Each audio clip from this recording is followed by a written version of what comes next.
amis, on a le meilleur club de l'histoire du football, de la Ligue des Champions, de tout ce que vous voulez les amis. La plus grande équipe aux plus grosses couilles qui existent au monde. Les plus grosses coronesses, le plus bel ADN, les plus gros... Je sais pas, tout ce que tu veux, le plus gros mental qui existe au monde.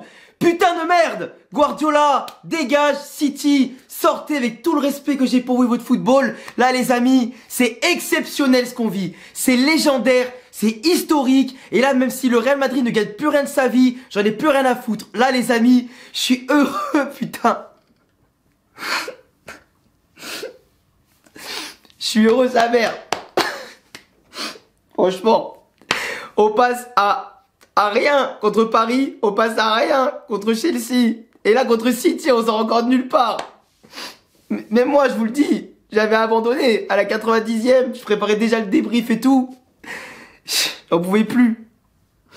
Et là, Rodrigo les amis, Ancelotti nous sort encore une fois un coaching gagnant. Je sais pas qu'est-ce qui régule le Real en ce moment, je sais pas. Il y a un truc qui fait que on peut pas perdre, on est invincible, on est insubmersible, et t'as beau nous critiquer, t'as beau nous mettre sous terre, t'as beau critiquer notre jeu, notre public, t'as beau critiquer ce qu'on fait, à la fin on est là putain, on est là. Et le football ça s'apprend pas, quand ça vient d'ici, y a rien de plus beau les gars, y a rien de plus beau. On peut être fier que d'un truc, de supporter le Real, pour ceux qui supportent le Real en tout cas, et surtout d'aimer le football. Peu importe l'équipe que vous avez, le football, c'est le plus beau sport du monde. Et là, le Real, les amis, nous ont offert encore une fois des belles leçons. Il n'y a pas un club qui fait autant de remontada, qui provoque autant d'émotions dans la compétition la plus digne du football. Là maintenant, peu importe ce qui se passe, on est en finale. Avec un effectif limité par rapport à City, Liverpool, Bayern, on remporte la Supercopa, la Liga, on est en finale de Champions League, on a bouffé tous les favoris un par un. Il n'y a que ce club-là qui peut le faire. City nous a pas tué à l'aller en gagnant 4-3, ils auraient pu gagner plus. Nous, on l'a fait au retour. Ah putain, j'ai pas les mots. J'ai pas les mots. Franchement, j'ai pas les mots les amis. J'ai pas les mots parce que, tu vois, là, je suis énorme. Enfin, c'est heureux. Je suis énormément heureux, j'ai plus les mots, j'arrive pas à parler. C'est incroyable.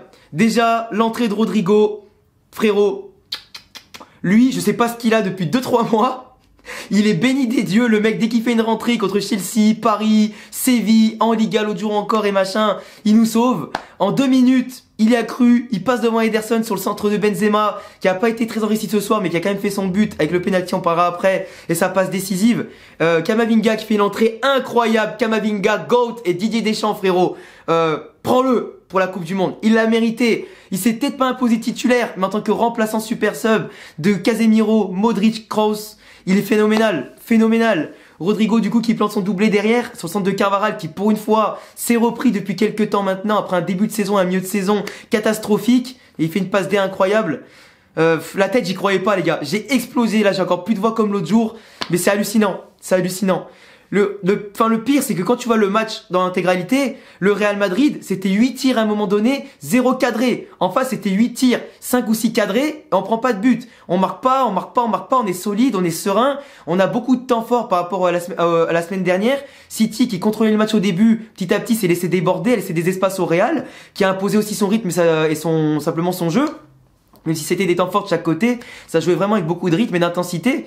Mais le Real, pour le coup, a attendu quand même de prendre le but de Mahrez qui était magnifique, et certains parlent de Courtois, mais Courtois soit il anticipait l'enroulé, soit la frappe au premier poteau, mais elle part tellement fort, tellement soudainement et un peu cachée par Mendy, il peut rien faire. J'étais dégoûté à ce moment-là, j'étais à terre, et les 2 buts de Rodrigo sont venus du ciel. Les changements, Camavinga, Rodrigo, Asensio, etc., ils ont tout changé. Asensio, il a été moins en vue, bien sûr, que Rodrigo Camavinga. Il a été un peu nonchalant, encore une fois, malgré la défaite et malgré après qu'il ait quand même récupéré quelques ballons.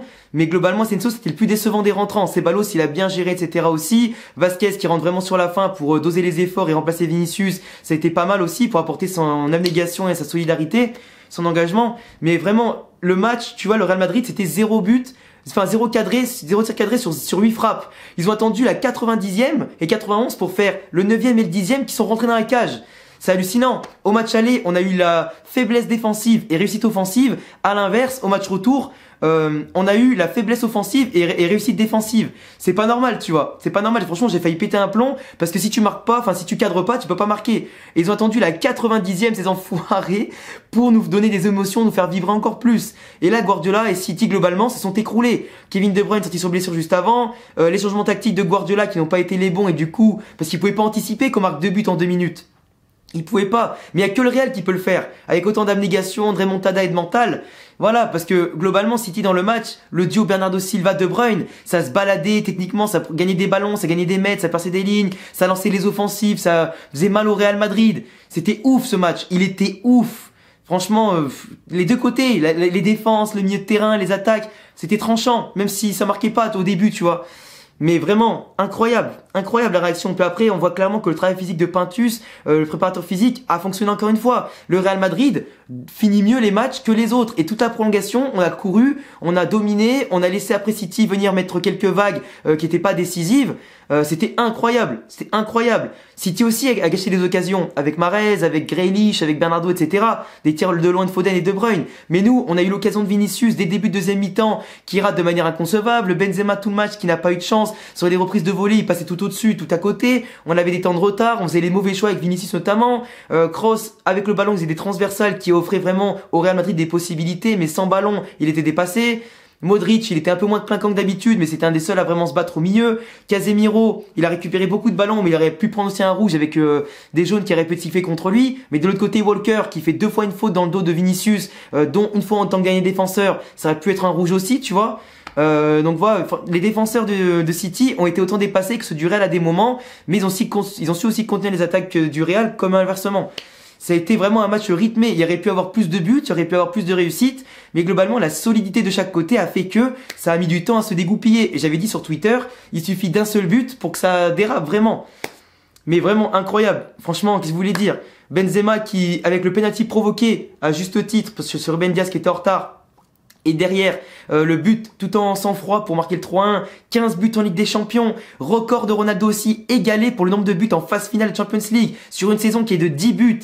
C'est-à-dire que là, Benzema, il a un doublé potentiellement en finale contre Liverpool, d'égaliser Ronaldo sur le nombre de buts sur une saison et de battre le record du coup avec un but de plus sur le nombre de buts en phase finale. Ça serait énorme, énorme. Et là, Benzema, quoi qu'il arrive, là on est en finale avec la Liga Supercopa et la Ligue des Nations avec la France et qualifié la Coupe du Monde, meilleur buteur Ligue des Champions, meilleur buteur passeur de Liga.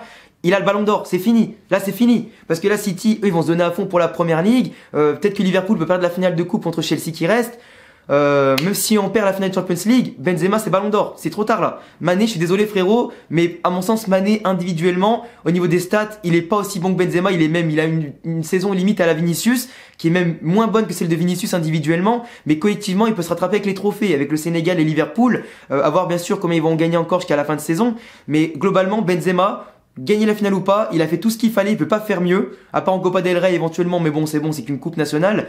Voilà, Benzema ballon d'or, Real Madrid en finale alors qu'on l'attendait pas, avec son effectif, 3 remontadas légendaires, de la passion, de la grinta, plus de voix pour les supporters.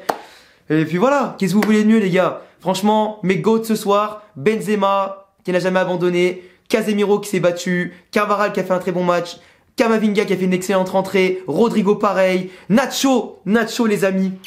Je vous avais dit, Nacho c'est le soldat sous-coté, le mec il est hors norme, il a suppléé à la bas de la meilleure des façons et pour moi c'est un GOAT ce mec. Il faudra lui faire une statue, tellement le mec il dépanne à tous les postes derrière et tellement il se plaint jamais. C'est un monstre. Militao, il a été excellent, malgré quelques fautes des fois pas très sereines où il était un peu sous pression, il perdait un peu des ballons faciles. Courtois il a sauvé la baraque aussi avec beaucoup d'arrêts. Mendy il a fait un très bon match aussi à gauche, Carvajal à droite.